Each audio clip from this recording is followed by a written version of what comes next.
2026 সালের পাহাড়ের রায় কি মথার দাপট নাকি শাসক বিজেপির ব্যর্থতার দলিল?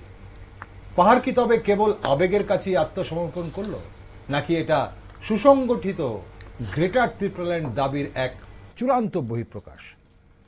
28-24 তিপ্রামথার এই বিপুল জয় কি কেবল রাজপরিবারের প্রতি নিঃস্বার্থ আস্থা, নাকি রাজ্যের মূল স্রোতের দলগুলোর প্রতি পাহাড়ে পুঞ্জীভূত ক্ষোভের প্রতিফলন?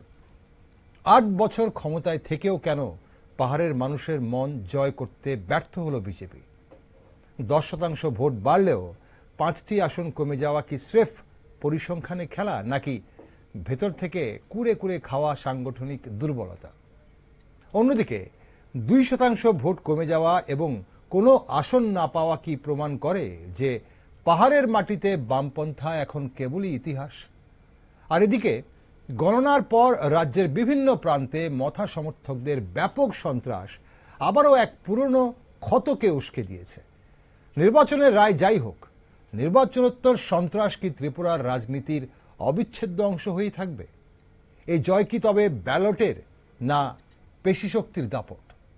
তবে এই মুহূর্তে সবচেয়ে বড় প্রশ্ন কি জানেন? পাহাড়ের এই রায় কি রাজ্য রাজনীতিতে কোনো বড় ভূমিকম্পের পূর্বাভাস? নমস্কার, আমি দীপেন আর আপনারা দেখছেন নিউজ ভ্যানগার্ড। পাহাড়ের রায় কি বার্তা দিল তা নিয়ে আরো একটি বিশেষ আলোচনায় আজ আমার সাথে রয়েছেন বিশিষ্ট আইনজীবী সন্দীপ দত্ত চৌধুরী এবং বিশিষ্ট সাংবাদিক মণিময় রায়। মণিময় দা, এই যে নির্বাচনোত্তর সন্ত্রাস কি ত্রিপুরা রাজনীতির একটা অবিচ্ছেদ্য অংশ হয়েই থেকে যাবে? এর কি কোনো বিহিত নেই?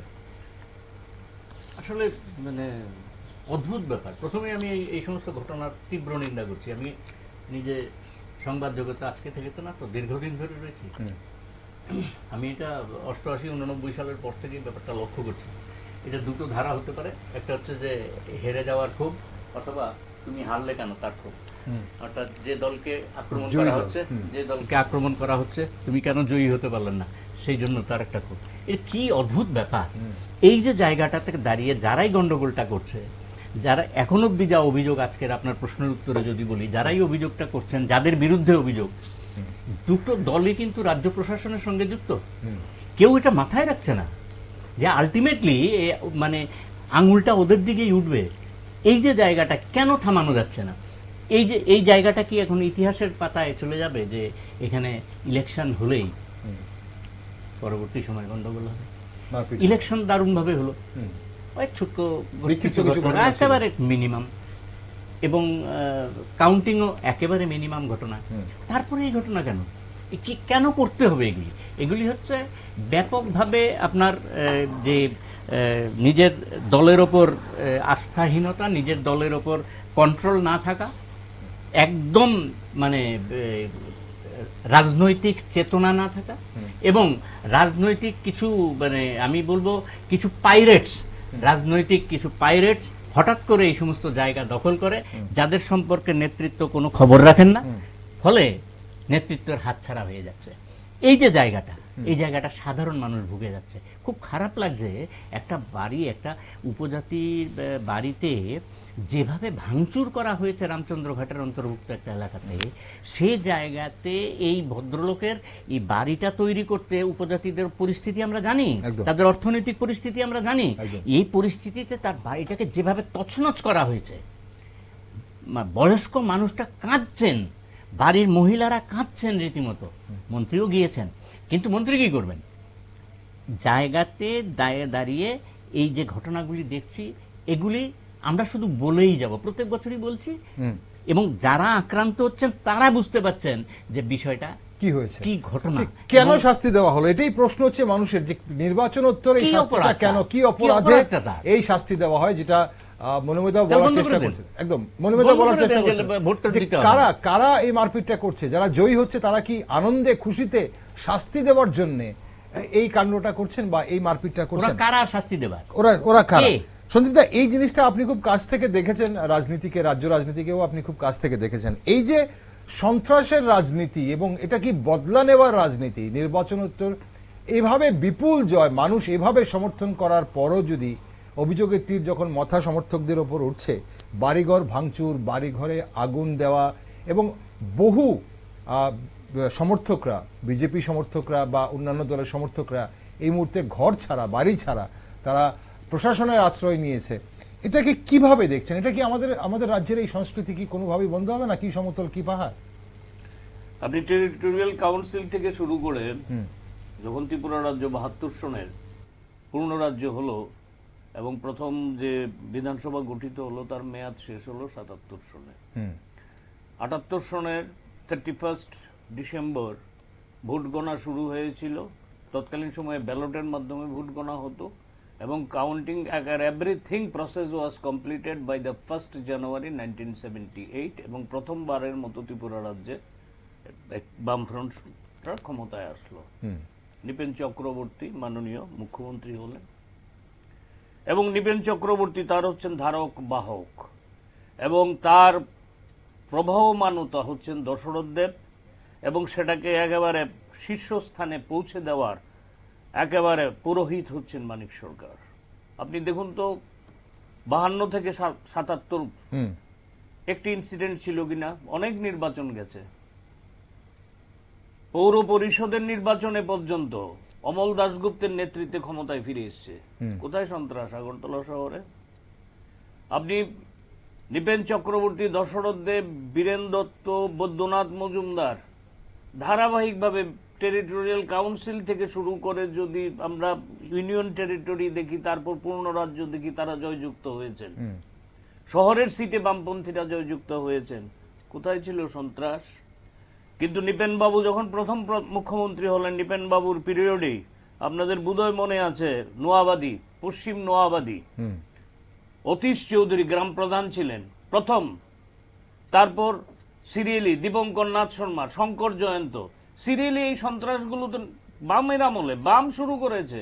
তারপর এটাতে পৃষ্ঠপোষকতার উত্তাপ দিয়েছেন দশরথ দেব, মানিক সরকার পুরোহিতের কাজ করেছেন। এই সন্ত্রাস তো তাদের, উত্তরদায়ী তো তারা, তাদেরকে জিজ্ঞেস করেন আপনারা। এই সন্ত্রাস তো এখন হয়েছে কি? তাদের আমলে যারা বামে ছিল এই লোকগুলি কখনো চলে যাচ্ছে কংগ্রেসে, কংগ্রেসে গিয়ে সেরে 88 থেকে 93 ওই লোকগুলি যখন চলে গেল কংগ্রেসে, তারা গিয়ে কংগ্রেসে হয়ে ছেড়ে তারা সন্ত্রাস করছে। সাবসিকুয়েন্ট দ্যাট টু যখন কংগ্রেস অবস্থিত হলো, আবার বাম আসলো, ওই লোকগুলি আবার বামে চলে গিয়ে সন্ত্রাস করে। আগরতলা শহরের উপকণ্ঠে আপনি লোক মনে করে দেখুন তো, আপনি কংগ্রেস পাওয়ারে আসলো শহরের পশ্চিমাঞ্চল, আগরতলা শহরের কথা বলছি, অন্য জায়গার কথা আমি বাদই দিলাম, যেখানে আমরা ধরে নেই যে মানুষ সেন্সিটিভ। আগরতলা শহরের পশ্চিমাঞ্চল বাম পাওয়ারে আসলে সন্ত্রাস হয়, কংগ্রেস পাওয়ারে আসলে সন্ত্রাস হয়, বিজেপি পাওয়ারে আসলে সন্ত্রাস হয়।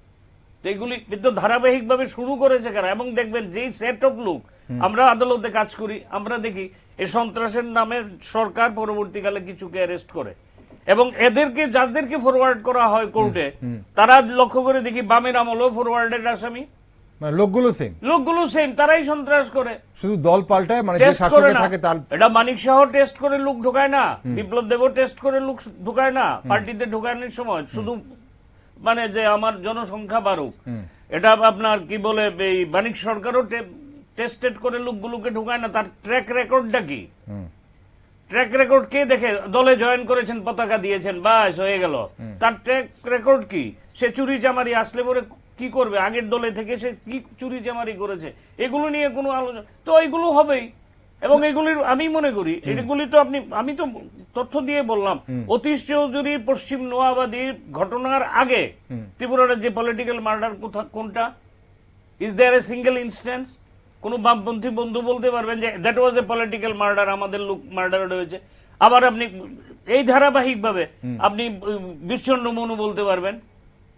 এগুলো তো সন্ত্রাসটা শুরুই করেছে না। সমস্যাটা কোন জায়গায়? মানুষ আজ কি জানতে চাইছে, বিশেষ করে যারা নতুন প্রজন্মের যারা ভোটার, যারা রাজনীতি বোঝে, তারা যে প্রশ্নটা আমাদের বারবারই করে, আমরা যাদের আজ জেনজি বলছি, যে অন্য রাজ্যেও তো ভোট হয়, অন্য রাজ্যেও রাজনীতি হয়, অন্য হাতে অন্য রাজ্যে এভাবে পতাকা দেওয়া হয়, সেখানে ভোট। আমি একবার তামিলনাড়ুতে ছিলাম ভোটের সময়, যখন জয়ললিতা মুখ্যমন্ত্রী ছিলেন, আমি যে হোটেলে ছিলাম, হোটেলের রিসেপশনে অবসর সময় গল্প করার সময় তাদেরকে জিজ্ঞেস করতাম that what you are going for poll, what is the whether Amma will come back, or whether DMK will come back. They are not concerned. It is in later on. আরে day after tomorrow you are going for poll. Okay, একটি poster নেই, কিছু নেই। তখনকার একটা আমদানি হয়েছিল, আমি বলছি আপনাকে, সেটা ধরুন 90 দশকের পর, বড় বড় কাট আউট, বিরাট বড় বড় ঠিক। কাট আউট, নেতা-নেত্রীদের cut out। এমজি রামচন্দ্র, এর বাইরে কিছু নেই। চিৎকার নেই, হইচই নেই, বুদ্ধকল নেই, নির্বাচন উত্তর সন্ত্রাস নেই। আমি অনেকদিন ছিলাম আফটার ইলেকশন ইভেন্ট, হ্যাঁ, আপনার নির্বাচন উত্তর সন্ত্রাস নেই, কিছু নেই। এই শুধু পশ্চিম বাংলা আর ত্রিপুরা। তাহলে এটা কি, অনেকেই বলেন যে এটা বামপন্থা রাজনীতির একটা ছায়া, কিন্তু এই রাজনীতি তো কেরালাতেও আছে, বামপন্থা তো নেতারা তামিলনাড়ুতেও আছে। আপনি আজকে মমতা ব্যানার্জি বিভিন্ন মিটিং এ বক্তব্য শুনেছেন। আজকে মমতা ব্যানার্জি কি বলছেন, উনি 11 সাল থেকে 11, তারপর 16, তারপর 21 উনি বলেছেন বদলা নয় বদল চাই। আজকে উনি মঞ্চে দাঁড়িয়ে বলছেন বদল হবে, বদলা হবে। তো নেত্রী যদি এই ধরনের কথা বলে, রাজা যত বলে পারিষদ বলে শতগুণ। মমতা ব্যানার্জি আজকে বলছেন, আপনার ঝর্ণা দাস বৈদ্য, মনে করে দেখুন, উনি নারী নেত্রী, কি বলছে, বিপ্লব চলে যাবে, তোমাদের থাকতে হবে, কড়াইগন্ডায় হিসাব হবে। আরে তুমি নেত্রী, তুমি বলবে যে কোনো দিন কোনো অবস্থায় কড়াইগন্ডায় হিসাব করতে দেবো। কিন্তু এই চিত্র যদি আমরা দেখি, সন্দীপ দা, আসবো আপনার কাছে, এই চিত্র যদি আমরা দেখি, যে নেতা নেত্রীরা যদি বললে, যদি কর্মী সমর্থকরা যদি সংযত থাকতো, তাহলে আজ তো আমরা দেখছি, গতকাল থেকে আমরা মথা নেতৃত্বদের দেখছি। ইভেন কি গতকাল নির্বাচন যখন গণনা চলছিল, তখনও মন্ত্রী বিশ্বকতুকে আমরা শুনেছি বলেছেন যে কোনো ভায়োলেন্স হবে না। ইভেন কি আমরা মথা সুপ্রিমোকে বারবার শুনি ভায়োলেন্স যেন না হয় সেদিকে নজর রাখার জন্য, বারবার মথার নেতৃত্বরা বলছেন ভায়োলেন্স হবে না, কিন্তু তারপরও ভায়োলেন্স হচ্ছে এবং আঙুল উঠছে, মথা অভিযোগ উঠছে মথা নেতৃত্বদের বা মথা কর্মী সমর্থকদের উপর। মনিমদা, এটা কি আমরা এই যে আপনি বলছেন, মানে কোন আমলে শুরু হয়েছে, কোন কে করেছে, সেটা থেকে আমরা কি বেরিয়ে আসতে পারবো? কোন একটা জায়গায় গিয়ে আমরা কি অন্য রাজ্যের মতো হতে পারবো? সেটা হচ্ছে শঙ্কর জয়ন্ত মার্ডার কোনো পলিটিক্যাল এই ইলেকশনের পরের দিনের ঘটনা, সংক্রান্ত বিষয় ছিল, এর ঘটনা ছিল না। কিন্তু হত্যার রাজনীতি, না না, হত্যার রাজনীতি ত্রিপুরা রাজ্যে কম বেশি সবসময় কিছু না কিছু ছিল, কিন্তু এটা মারাত্মক রূপ নিয়েছে 1988 এর পর, জোট আমলের কথা। এরপরে এটা এখন যে অবস্থায় রয়েছে সেটা নিশ্চিতভাবে সব পলিটিক্যাল দলগুলি যদি সিনসিয়ারলি বিষয়গুলিতে না, শুধু বিবৃতি দিয়ে না। আমার যেমন একটা জিনিস ভালো লেগেছে, যে দৌড়ে তো গেছেন মন্ত্রী টিঙ্কুরায়, গেছেন তো ওনার দলের সমর্থকদের পাশে গিয়ে দাঁড়িয়ে। অনেক ক্ষেত্রেই হয় না ঘটনাটা, অনেক ক্ষেত্রেই হয় না। এখন যদি যারা, সঞ্জীব দার একটা কথা ঠিকই বলেছেন, যে এই কথাগুলি কেন বলবেন, শব্দগুলি চয়ন করে, শব্দ চয়নের ক্ষেত্রে আপনি কেন কনসিকুয়েন্স চিন্তা করে কথা বলবেন না? আপনাকে এটা বলা উচিত। এই যে আপনি টাইম বেঁধে দেবেন, এত মিনিটের ভেতরে অমুক দলকে ভেতরে ঢুকিয়ে দেবো ইত্যাদি ইত্যাদি কথা বলে কি দরকার বলার? আপনি তো পরে সামলাতে পারবেন না এদের, যাদের আপনি উস্কে দিচ্ছেন, এদের তো সামলাতে পারছেন না। এই যে জায়গাটাতে আমি, খারাপ লাগছে না নিজের বাড়ি ঘর ছেড়ে? সবচেয়ে আমি যে উদাহরণটা দিলাম, একটা উদাহরণ না, কিন্তু অনেক কটা ঘটনা ঘটছে। সারা দিন রাত পরিশ্রম করে, কি অর্থনৈতিক অবস্থাটা কোন জায়গায়? আগরতলা শহরে কোনো একটি জায়গায় কিন্তু আশ্রয় নিয়েছে, এমও কিন্তু উদাহরণ রয়েছে, এমন আমরা কাছে তথ্য রয়েছে আছে।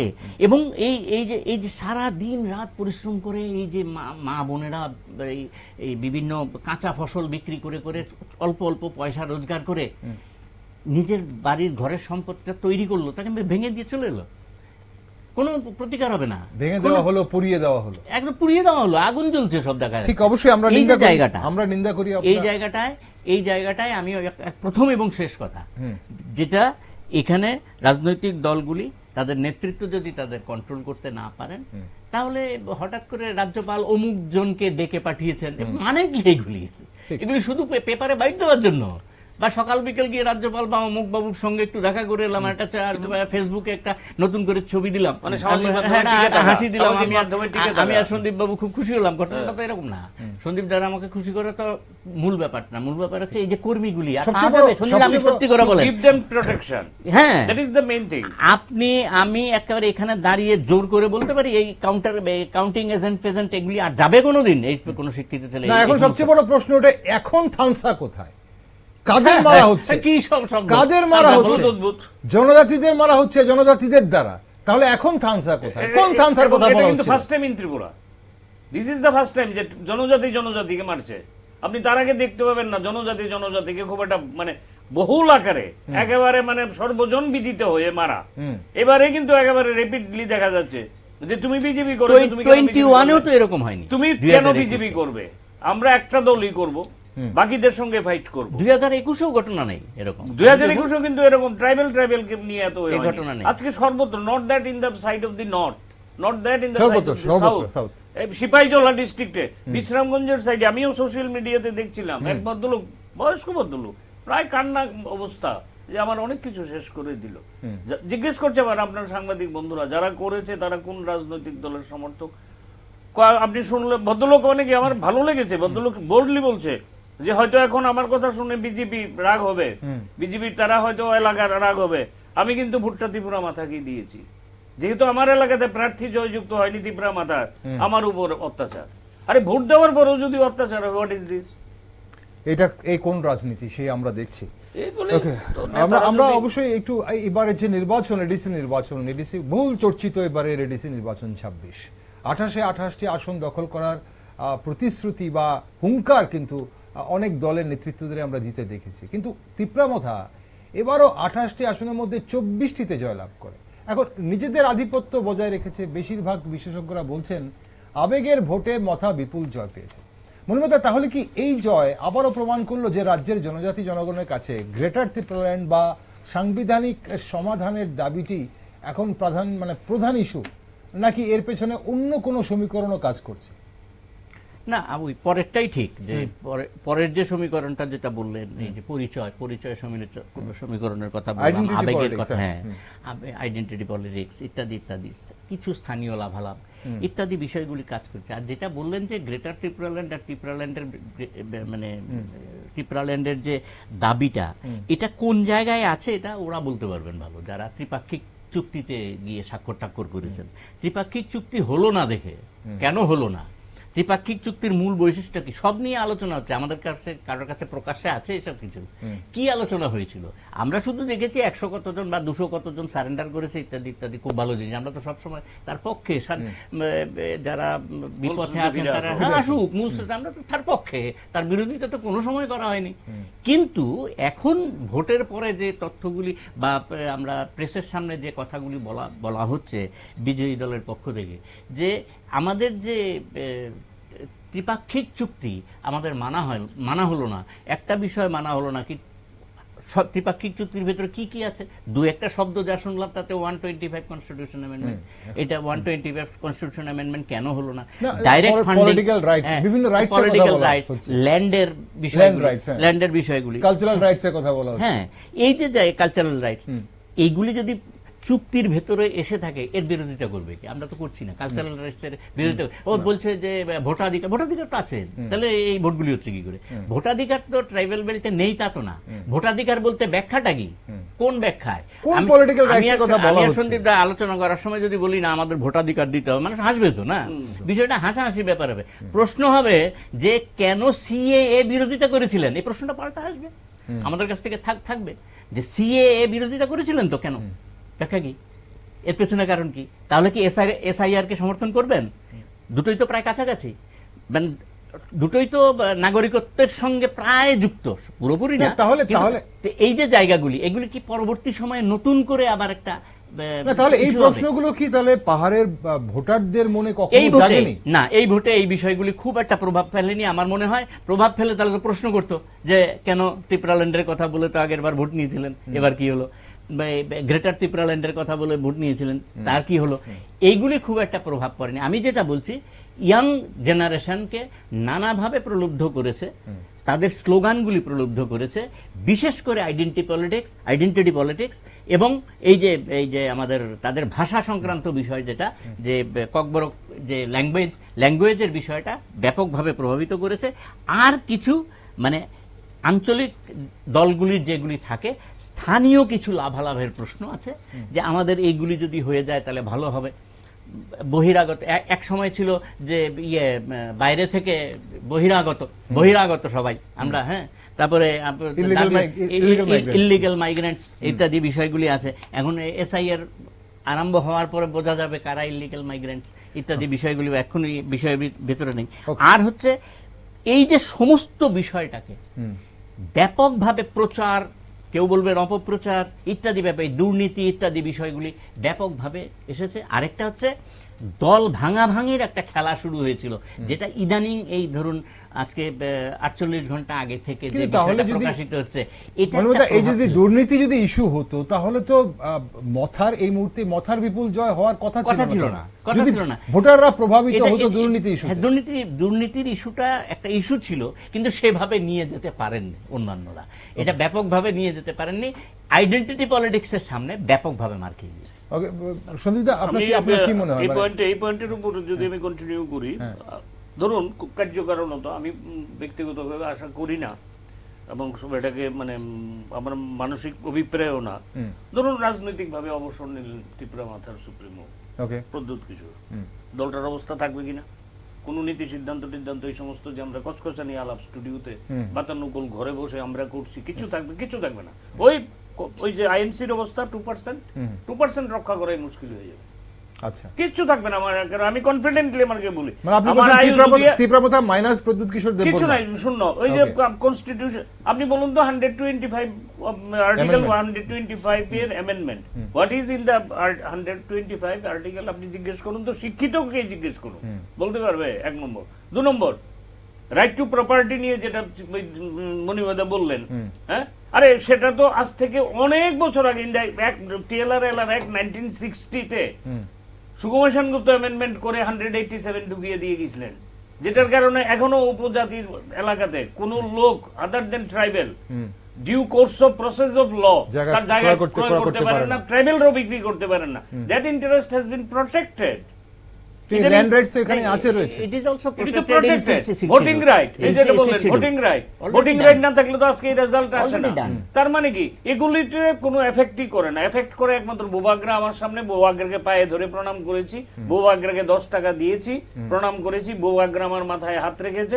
That is the main issue to be considered. এর বাইরে মহারাজ রাজনীতি থেকে, আমি তো প্রথমে বলছি মহারাজ প্রদ্যুৎ কিশোর রাজনীতি থেকে সরে যান, এটা আমার অভিপ্রায়ও না, আমার ইচ্ছেও না।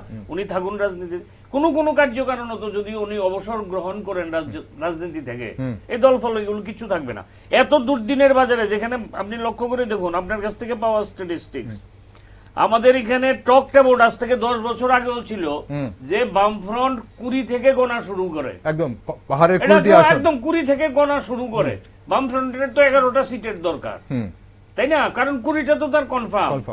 এত দুর্যোগের পরেও কিন্তু, এত দুর্যোগ, 2টো টার্ম বামফ্রন্ট ফেস করেছে, 2টো টার্ম, একটা 2018 নতুন ভাবে, একটা 2023।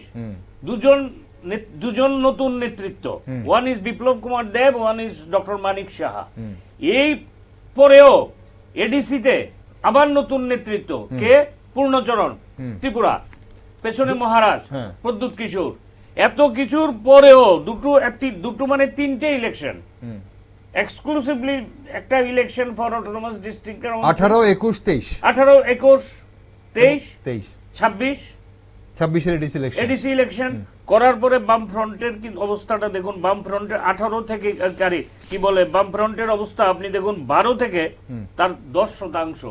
তার অবস্থাটা এত কিছুর পরেও, যেখানে গণনা শুরু হতো, আমি আপনাকে বলছি এই রেজাল্টেই হয়ে যাবে প্রদ্যুৎ কিশোর পলিটিক্সে না থাকলে 2% এর নিচে। টোটালটাই হচ্ছে প্রদ্যুৎ কিশোরকে দেখিয়ে। যে বামফ্রন্ট 28টি আসন পেত, 20 থেকে শুরু করতো, আপনি যেটা বলছেন এডিসিতে 28 পেয়েছে, 11টা সিটের তাদের দরকার বামফ্রন্টের, এবং বিধানসভায় আপনি কিন্তু বামফ্রন্ট তো ধরে রেখেছে at least 10%, not a matter of joke. আপনি 10% একটা টোটাল প্রসেস অফ ভোটে, আমাদের রাজ্যে ভোটার কম, আপনি উত্তরপ্রদেশে 10% ভোট পাওয়া মানে 12-13 দিয়ে মন্ত্রী। আরে বরিয়া লিডার সকাল থেকে ওর বাড়িতে বিরাট লাইন থাকবে, 12% ভোট পেয়েছে। আমার এখানে কাস্টিং বেশি হয়, ভোট কাস্টিং বেশি, তাই না? তো সুতরাং আমার ধারণা এখানে কোনো নীতি সিদ্ধান্ত, কোনো পলিসি কিছু না। মহারাজ যেটা বলবেন, that is the main thing to be consider. এবং উনার পৃষ্ঠপোষকতায়, উনার বদান্যতার কারণে দল আজকে এই জায়গায়। এবং যেটা বলছেন বিশেষজ্ঞরা, এবং শুধু আমাদের আজকে স্টুডিওতে যারা রয়েছেন তারা শুধু নয়, অনেকাংশের বিশেষজ্ঞরা কিন্তু এটাই স্বীকার করছেন যে রাজবাড়ির প্রতি এই আস্থা এবং এই জাতি জনজাতি দুনুদন এবং জাতিদেরও কিন্তু আমাদের কৃত বিক্রম বলুন, বীর বিক্রম বলুন, তাদের প্রতি আমাদের একটা আলাদা হৃদয় স্থান, রাজপরিবারের প্রতি। এই আনুগত্যটাকে এনকেশ করতে পারছেন মহারাজ। সেখান থেকে যতই মানিক শাহ বলে আসুক যে আমি সম্মান দিচ্ছি, এই করছি, সেই করছি, উনি তাদেরকে খাওয়াতে পারেননি, সেটা রেজাল্ট তার প্রমাণ। ঠিক, এখন এটাও এখন মানে আলোচ্য বিষয়, এবং এখানে অবশ্যই বিভিন্ন বিশ্লেষণের বিষয় রয়েছে যে শাসক দল বিজেপি গতবারের তুলনায় আসন হারিয়ে মানে 4টিতে ঠেকেছে, কিন্তু বিজেপির কিন্তু ভোট বেড়েছে 9.6%, 9.6%। এখানে বলতে হয় যে বিজেপি গতবার 1,37,357টি ভোট পেয়েছিল। এই ভোট পেয়ে বিজেপি 9টি আসন দখল করেছিল। এবার আসন সংখ্যা কমে 4টি হয়েছে, কিন্তু বিজেপি এবার ভোট পেয়েছে 2,18,072টি, মানে অর্থাৎ 28.37% ভোট বিজেপি পেয়েছে, যেখানে গতবার 18.72% ভোট বিজেপি পেয়েছিল। মনে হয় 10%, প্রায় 10% ভোট বেড়েছে বিজেপির। এটা বিজেপির, কিন্তু আসন কমে গেল 5টা। এটা কি বিজেপির কৃতিত্ব? আর যদি হয়ে থাকে তাহলে কার কৃতিত্ব? না, বিজেপি এটা কৃতিত্ব আসলে আমরা যে সাধারণভাবে সাধারণ দৃষ্টিতে যেটা দেখি, সিট দিয়ে কৃতিত্ব এবং ব্যর্থতাকে আমরা মেপে নেই, সিটটা কত, এরপরে পার্সেন্টেজের বিষয়টা আসে। এখানে 10% বাড়িয়ে নেওয়া চারটিখানা কথা না, 12.3 প্রায় 13% ভোটকে 10% নামিয়ে এনেছে লেফট্রন্ট না শুধু সিপিআইএম। এই জায়গায় দাঁড়িয়ে 10% ভোট বাড়িয়ে নিয়েছে বিজেপি দল। তার পেছনে যদি শুধু বলেন যে এটা তাদের ব্যাপক সাংগঠনিক শক্তি, ঘটনাটা তা না। ঘটনাটা হয়েছে যে ব্যাপক পরিমাণে ভোট ভাগ হয়েছে, যার ফলশ্রুতিতে তার যেমন সিট কমেছে, কিন্তু ভোটটা অনেক ক্ষেত্রেই তার বেড়ে গিয়েছে। অন্যদের কমেছে ভোট, কমার পরিপ্রেক্ষিতে ওনার এখানে ভোটটা গেছে। অর্থাৎ ভোটাররা কাকে পছন্দ করবে এই নিয়ে একটা চিন্তায় ছিল। আমার কাছে সেকেন্ড চয়েস এসছে বিজেপি, ফলে বিজেপিকে ভোট দেওয়া হয়েছে। ফার্স্ট চয়েস টিপ্রামথার যে কন্ট্রোল ভোটাররা সঠিকভাবে ওইখানে আপনি কালকে একটা স্ট্যাটিস্টিক্স দিচ্ছিলেন দীপেন বাবুর, বোধহয় মনে আছে, আপনি একটা ভাইটাল স্ট্যাটিস্টিক্স দিচ্ছিলেন গতকাল যখন আমরা এই টেবিলে আলোচনায় বসছিলাম, যে নতুন ভোটার, এটা বলছিলেন তো, এটা তো হয়ে গেছে, ঠিক না, এটা বিরাট পার্সেন্টেজ। ওরা কিন্তু অন্য কোন দলে তাদের ভোটটাকে সুইং করেছে, তারা সুইং করেছে মাথা এবং রেস্ট সেকেন্ড চয়েস হিসেবে প্রেফারেন্সিয়াল ভোট যদি ধরেন, যে আচ্ছা ঠিক আছে এখানে রাম দাঁড়িয়েছে, রামকে আমি ব্যক্তিগতভাবে পছন্দ করি না, ঠিক আছে বিজেপির দীপেনকে ভোটটা দিয়ে প্রেফারেন্সিয়াল ভোট, একটা বিরাট বড় অংশ টোটাল ভোটটাই ওই দুজনের মধ্যে ভাগ হয়েছে, সুইপ করেছে। নাইলে বিজেপির তো 10% বাড়ে না, বাড়ে না। এই আর সিটটা ভাগ হয়ে গেছে, বিজেপির যারা এলআই পার্টি তারা তো আলাদা আলাদা লড়েছে, ফলে সিটটা ভাগ হয়ে গেছে। আপনি যদি দেখেন তীব্রামথাত এত যদি ক্লিন সুইপ বলি আমরা সাধারণ ভাষ্য অনুযায়ী, তা সত্ত্বেও কিন্তু দামছড়া জম্পুইয়ের মতো সিটে অনলি 37.43% ভোট পেয়েছে তীব্রামথা, অনলি 30। তারপরে ওনারা জিতেছেন। আর বিজেপি মানে যদি সর্বনিম্ন ভোট যদি দেখি, তাহলেও কিন্তু তাদের 37.98। ফলে এই আমি কেন নিচু থেকে ঘটনাটা ধরলাম, লড়াইয়ের জায়গাটা এখান থেকেই ধরতে হয়। আমার সবচেয়ে খারাপ জায়গাটা কোনটা, এই জায়গায় যদি আমরা ধরি তাহলে দেখবেন। আবার যদি আপনি লড়াইয়ের আরেকটা জায়গা যদি ধরেন যে ডিফারেন্ট অফ বিশাল, আগে আপনারা আলোচনা করছিলেন যে সিপিআইএম দল তাদের তো 20 থেকে 21 থেকে শুরু করত, একেবারে ঘটনাটা বানানো না, ঘটনা একদম বানানো না, বাস্তব ছিল। কিন্তু প্রথম যে আপনার সিটটা বেরোতো সেটা হচ্ছে রামচন্দ্রঘাট, দশরথ, এবং এটা আমরা ধরে 10+ কিনা,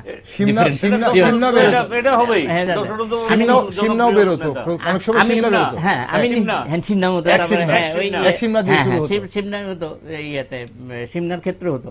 সিমনার ক্ষেত্রে অনেক রেকর্ড আছে। সিমনার ক্ষেত্রে একটা বাই ইলেকশনে 88-89 বাই ইলেকশনে আবার 5000 ভোট বাতিল হয়ে গেল, তখন ব্যালটে হতো।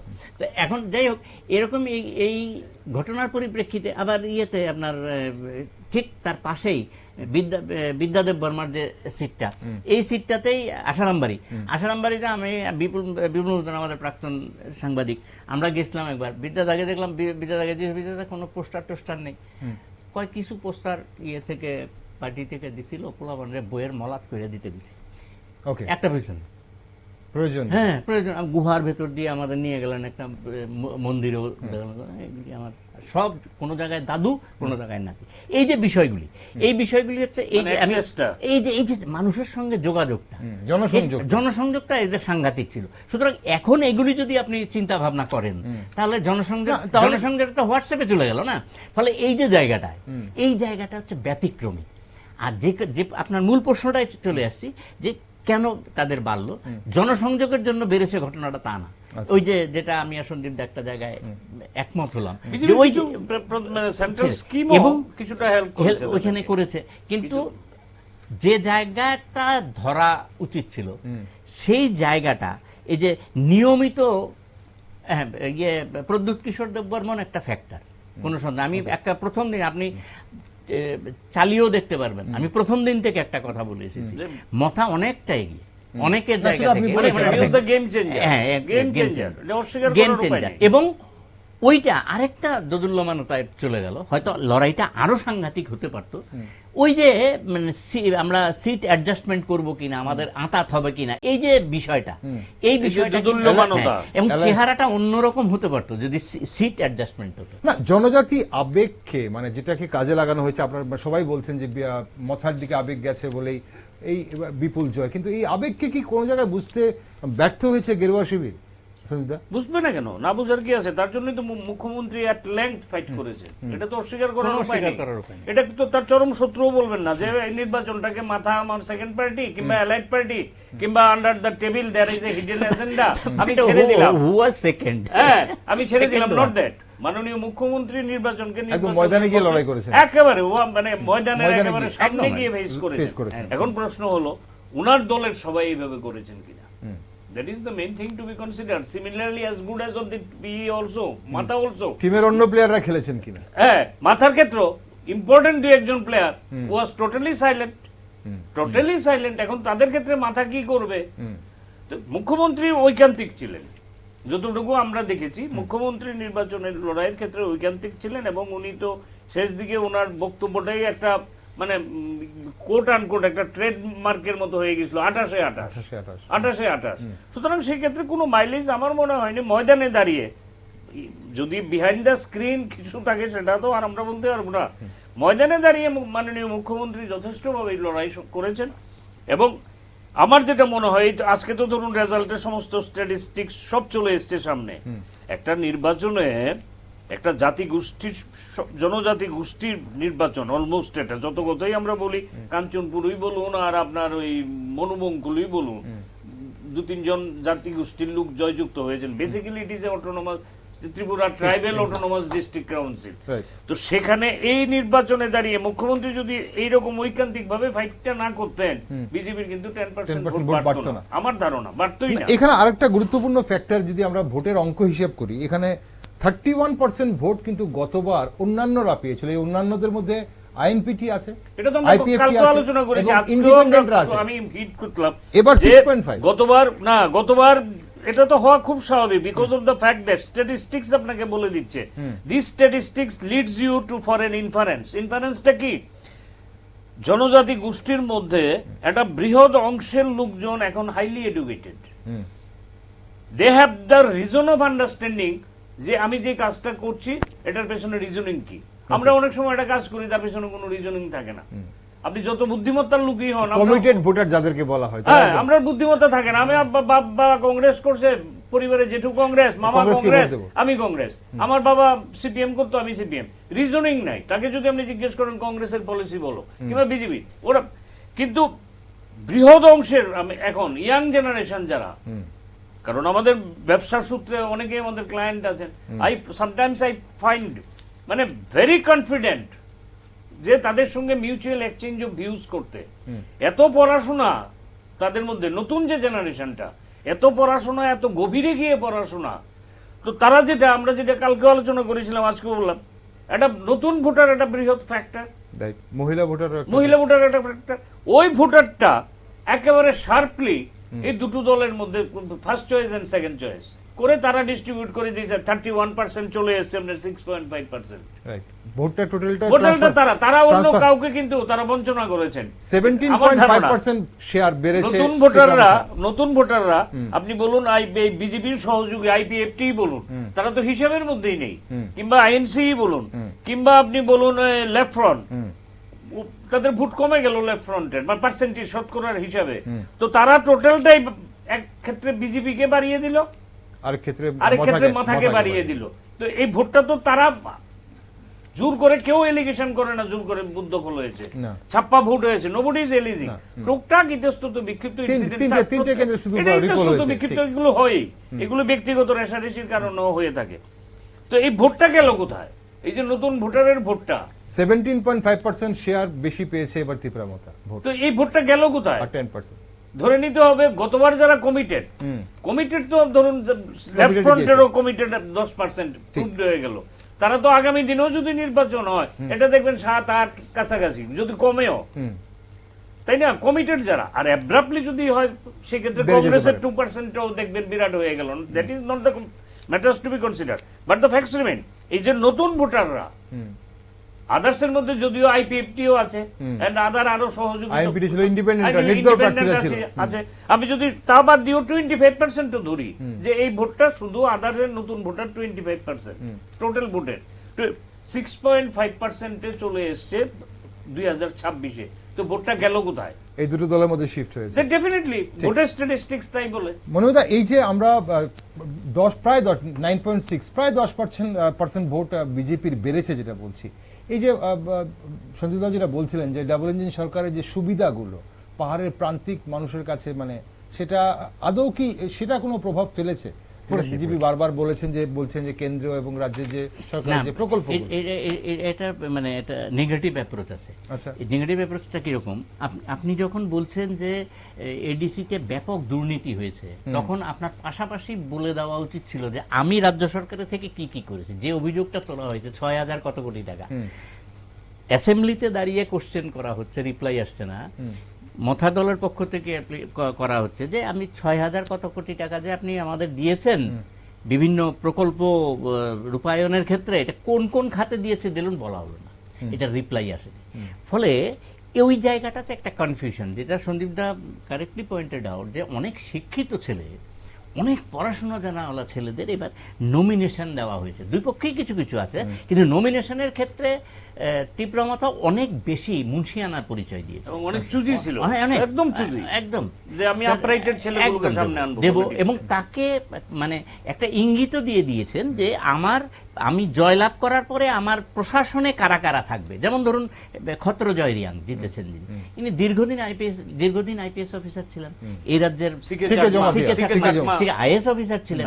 এই যে এইগুলি এক একটা কিন্তু এক একটা ভোটারের কাছে একটা ভোটারের কাছে একটা ইন্ডিকেশন যায়। শুধু দল নয়, ইভেন কি প্রার্থীও একটা বিরাট বড় ফ্যাক্টর ছিল। আরেকটা ব্লান্ডার হয়েছে কোন জায়গায়, এই যে দুজনকে যে তারা তুলে নিয়ে চলে গেলেন নিজের দলে, যে ওনাদের যে নিয়ে যাওয়াটা, এটা মনে হয় আমার মনে হচ্ছে মাস্টার স্ট্রোকের থেকে এটা ফুলটস বলে বোল্ড হয়ে যাওয়ার মতো। কেন বলছি? কারণ আপনি বলছেন যে এবং আপনি ওদের নিয়ে যাওয়ার সঙ্গে সঙ্গে দিয়ে দিলেন প্রার্থী। আপনার ওই পশ্চিমবাংলার নন্দীগ্রামের পবিত্র ঘরের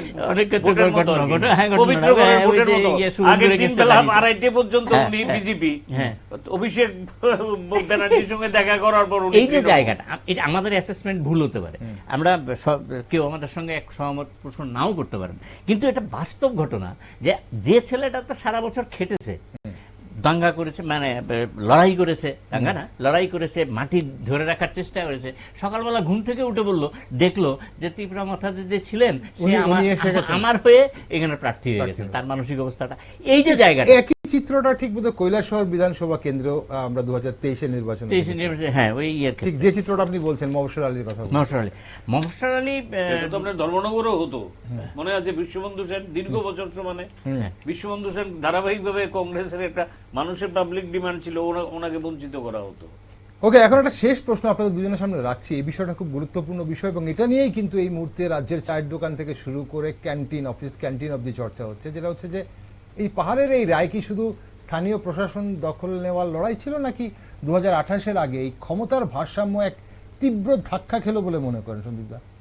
তাই যদি মানে বিজেপি ঠিক মতো না খেলতে পারে কালেকটিভলি, আপনি যে ভোটটা দিয়ে সিপিএম কে, বামফ্রন্টকে, এত বছরের একটা পাথর কে বিপ্লব দেব সরিয়েছিলেন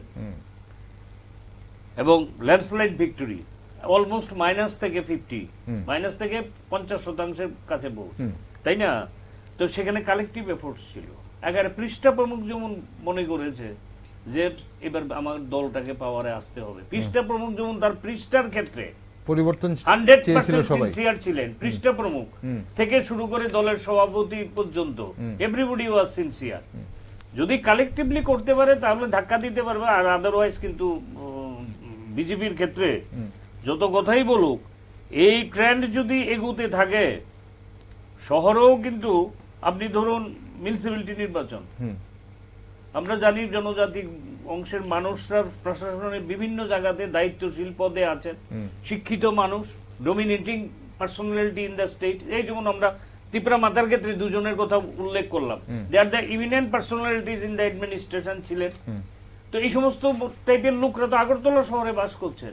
এখান থেকে যদি আগরতলা পৌর পরিষদের টিকিট দিয়ে দেওয়া হয়, তো এই ধারাবাহিক ভাবে তো এক পা দুপা করে এগোবে। এটাকে অ্যারেস্ট করার জন্য, মানে সিচুয়েশনটাকে কার্ভ করার জন্য বিজেপি যদি কালেকটিভলি না করেন, আবার যদি মাননীয় মুখ্যমন্ত্রী কিংবা সভাপতি রাজীব ভট্টাচার্যকে এককভাবে ছেড়ে দেন, তারা এককভাবে লড়াই করবেন, সংগ্রাম করবেন, ভোটের শতাংশ বাড়বে, যেটা কংগ্রেসের ক্ষেত্রে হতো বিগত দিনে, ইয়ার্স টুগেদার হয়েছে।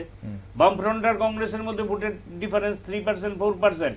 বামফ্রন্ট অ্যাবসলিউট কাছাকাছি মেজরিটি, আর কংগ্রেসের সিট 10, 11, 12, 10, 11, 12, 48-49 বামফ্রন্টে থাকতো, আর ওরকমই হবে আদারওয়াইজ। কিন্তু বিজেপির জন্য এখন থেকে ঘর গোছানো দরকার। ওকে, মনোজ, আপনার কি মনে হয় এই বিষয়টাতে আগামী মানে 2028-এর বিধানসভা নির্বাচনে কি কোনো বড় ধরনের রাজনৈতিক মেরুকরণ বা নতুন সমীকরণ দেখছেন? না, আর মানে আমাদের ত্রিপুরা রাজ্যের নদ নদী দিয়ে আরো জল গড়াবে অনেক। এক্ষুনি আমরা এই কনক্লুশনে আসা বড় মুশকিল হবে, কারণ এডিসি গত 2019 থেকে ক্ষমতাসীন দল তো এখানে ঢুকতে পারলো না, 2000 পরপর দুটো ইলেকশন। এই ধরনের ঘটনা এই রাজ্যে কিন্তু প্রথম। লেফট ফ্রন্ট তার দুবার জিতেছেন, মাঝখানে হেরেছেন, পরপর দুবার হেরে গিয়েছে, ঘটনাটা এরকম নেই। আচ্ছা, 1 বছর মাঝখানে ক্ষমতায় থাকাকালীন হেরেছে, ক্ষমতায় থাকাকালীন পুরসভায় হেরেছে আগরতলা শহরে 94-95-এ, আশিস সাহা চেয়ারম্যান হলেন, তারপর কিছুদিন পরে দীপক মজুমদারও হলেন। এই জায়গার ক্ষেত্রে যে বিষয়গুলি প্রচন্ড রকমের নজরে থাকবে আর কি, এই যে জেনজি গ্রুপটা, যেটা এরা কিন্তু অনেক আশা নিয়ে এবার ভোটটা দিয়েছে, এদের দিকে নজর রাখতে হবে। এই জায়গাটাতে কারা কোপ দেবে, আমরা এটা মনে রাখবেন যে আমরা মুখ্যমন্ত্রী মানিক সাহা যেমন পরিশ্রম করেছেন, প্রদ্যুৎ কিশোর দেববর্মন অসাধারণ পরিশ্রম করেছেন, তাকে সহায়তা করেছেন রঞ্জিত দেববর্মার মতো, প্রচন্ড দৌড়দৌড়ি করেছেন এই ভদ্রলোককে, আমি কাছ থেকে দেখেছি, প্রচন্ড লড়াই করেছেন। এবং লেফটের দিক থেকে জিতেন্দ্র চৌধুরী, এদের সবাই বিষয়গুলি কিছু সব চোখ বুঝে রয়েছেন, ঘটনাটা তা না। আমরা আলোচনা করব, তারপর ওরা বুঝবেন ঘটনাটা এরকম না, কিন্তু মানুষের নজরটা কোন দিকে থাকবে, যেটা আপনি 28-এর কথাটা বললেন, কিসের উপর ভিত্তি করে যে এই ভোটটা কি আদৌ খুব একটা কাজে দেবে কিনা, এই ভোটটাকে ক্যাপিটালাইজ করার মতো জায়গায় দলগুলি আছে কিনা, সেটা প্রথম তার পরীক্ষা হবে। এবং এই পরীক্ষাটা ধরুন এই 2-3 মাসের ভেতরে আপনি ধরতে পারবেন না। এই বছরের এন্ডের দিকে প্রথম যে বিষয়টা আপনাকে দেখতে হবে, পুরো পরিষদের পরে আছে, পুরো পরিষদের এখনো পুরো পরিষদের 16 কোটি টাকার কি হলো এখনো তো বুঝতে পারছি না। এখন কথা হচ্ছে যে এই বিষয়গুলি তো আসবেই, কিন্তু এই যে পুরো পরিষদ দেরি আছে, ভিলেজ কাউন্সিল এখানে একটা নতুন জিনিস সন্দীপদা দিয়ে দিল, সেটা হচ্ছে যে ভোটটা পরিষ্কারভাবে করতে হবে, সাধারণ মানুষকে ভোট দেওয়ার সুযোগ করে দিতে হবে, যে জিতুক। শুধুমাত্র জয়ের জন্য ভোট করা ঘটনাটা তা না, 2-1টা ভোট আপনি জিততে পারবেন, কিন্তু কোনো অবস্থায় যে মুশকিলে পড়ে যাবেন, যে কোনো অবস্থাতেই। এই যে জায়গাটাতে এসে এই যে বিষয়গুলি আমি যেগুলি বলছি, ধরুন রাজস্ব মৌজা অনুযায়ী ওখানে বোধ হয় আপনার সঞ্জয় আরো ভালো বলতে 462খানা মৌজা আছে এই এডিসি এলাকাতে। এই মৌজাগুলিতে ধারাবাহিক যারা নক করতে পারে, যেটা তিপ্রামথার যে তার স্ট্রেংথ সেই অনুযায়ী ওনারা করতে পারেন। আজ পর্যন্ত এডিসিতে কেন, যে কোনো দল কেন আজ পর্যন্ত এডিসি মাত্র একটা উপস্বাস্থ্য কেন্দ্র করতে পেরেছে, একটা, বাকিটা তো সরকারের নিয়ন্ত্রণ, বাকিটা সরকারের নিয়ন্ত্রণ। এবং আপনার 8টা ডিগ্রি কলেজ আছে, ডিগ্রি কলেজ নিজেদের উদ্যোগে না, কিন্তু দুটো হাসপাতাল আছে। এই যে জায়গাগুলিকে আরো ডেভেলপ করবে। এখন এটা একটা বিরাট বড় প্রশ্ন যে আগামী 5 বছর কথা শেষ করে, আপনি মনে রাখবেন একটা কথা শেষ করেছিল এই লাইনে, যে তা না হলে ওই ছড়ার জল খেয়েই বেঁচে থাকতে হবে। না ঠিক, এখন সেটাই আমার প্রশ্নটা সেই জায়গাতে যে আগামী 5 বছর। রাজীব ভট্টাচার্য তো আমি দেখলাম ইয়েতে একটা ইন্টারভিউতে রাজীব ভট্টাচার্য এই অভিযোগটা করছেন, সেটা হচ্ছে 40 কোটি টাকার যে এডিসিতে একটা হসপিটাল হবে, দুজন মুখ্যমন্ত্রী দুজনের টেনিউরে টোটালি 40 কোটি টাকা দেওয়া হয়েছে। এটার কি হিসাব, কোথায় গেল এটা? সেই তো, যদি হিসাব নাই থাকে, যাদের হিসাব নেওয়ার দরকার তারা তো নিচ্ছেন না। হসপিটালটা কোথায়? না এখন একটা বিরাট বড় প্রশ্ন কিন্তু, যে আগামী এই যে বিশাল ম্যান্ডেট তাদের উন্নয়নমূলক কাজ দেখাতে হবে, তিপ্রামথাকে আবার ফিরিয়ে আনলো, কাজ দেখাতে হবে, বিশাল ম্যান্ডেট। এবং যদি মনে করে যে আগামী 5 বছর কোথায় শিক্ষা, স্বাস্থ্য, কর্মসংস্থান কোথায় দিবে, সহজ সরল মানুষ, তাদের এখানে তারা নো এন্ট্রি বোর্ড লাগিয়ে কোনো কিছু কাজ করে না। জনজাতি অংশের মানুষরা, আমারও বয়স অনেক হলো, প্রায় 70-এর কাছে, এত বছরের দেখার অভিজ্ঞতা থেকে বলছি, তারা কিন্তু নো এন্ট্রি বোর্ড লাগায় না। কিছু লোক আছে রাজনীতি করে নো এন্ট্রি বোর্ড লাগিয়ে, তাদের নো এন্ট্রি বোর্ড নেই, তারা খোলা মনে খোলা দিলে অ্যাকসেপ্ট করে। একবার যদি ওই জায়গা থেকে ঘুরে যায় যে আরে শালা, আমরা তো লাস্টলি আমাদের লোককে বেছে নিয়েছিলাম, আমাদের নেতা, সেখানে আমরা ফির উই আর বিং মানে চিটেড, তাহলে যদি একবার ঘুরে যায় যে দলের দিকে তারা যাবে, ওই দল হয়ে যাবে। না, যথেষ্ট সচেতন এরা এই বিষয়গুলি। যদি আমরা যদি মনে করে থাকি, আমি একজন পলিটিক্যাল লিডার হিসেবে মনে করি যে না, ঠিক আছে, আমি একটু গাড়ি টাড়ি করে ঘুরলাম, পরে আবার ইলেকশনের ঠিক 15 দিন আগে থেকে আবার বলতে শুরু করবো নতুন গপ্প, দীর্ঘদিন কিন্তু এটা দীর্ঘদিন তারা কেন্দ্রীয় বঞ্চনা শুনেছে, রাজ্য সরকারের বঞ্চনা শুনেছে, বা আমরা ইদানিংকালে দাবি করে চাইবো, এগুলো চলছে। এখন আগামী 5 বছরও কি সেই দাবি আর সেই বঞ্চনার কাহিনীকে তারা শুনবে, নাকি আদৌ তাদের কোনো মানে সঠিক উন্নয়ন বা সার্বিক সামগ্রিক উন্নয়ন হবে, সেটা এখন দেখার ব্যাপার। অসংখ্য ধন্যবাদ মনিমেদা, আপনাকে ধন্যবাদ, সন্দীপদা আপনাকে ধন্যবাদ। আপনারা গুরুত্বপূর্ণ আলোচনায় সঙ্গে ছিলেন এবং আলোকপাত করলেন আপনারা এই বিশ্লেষণে। দর্শক বন্ধুরা, ত্রিপুরার পাহাড়ি রাজনীতিতে এবারের যে এডিসি নির্বাচন এক নতুন সমীকরণ তৈরি করেছে। তিপ্রামথার 28টির মধ্যে 24টি আসন জয় শুধু একটি নির্বাচনী সাফল্য নয়, বরং রাজনৈতিক বার্তা, সামাজিক মনোভাব এবং ভবিষ্যৎ রাজনীতির দিক নির্দেশও বটে। অন্যদিকে বিজেপির আসন কমে যাওয়া এবং বামফ্রন্টের আবার শূন্য ফলাফল এই সমীকরণকে আরো জটিল করেছে। তাই রাজ্য রাজনীতি আগামী দিনে কোন পথে যায় সেদিকে নজর রেখেছি আমরা। আর আপনারা সব খবরের জন্য চোখ রাখুন শুধুমাত্র নিউজ ভ্যানগার্ডে।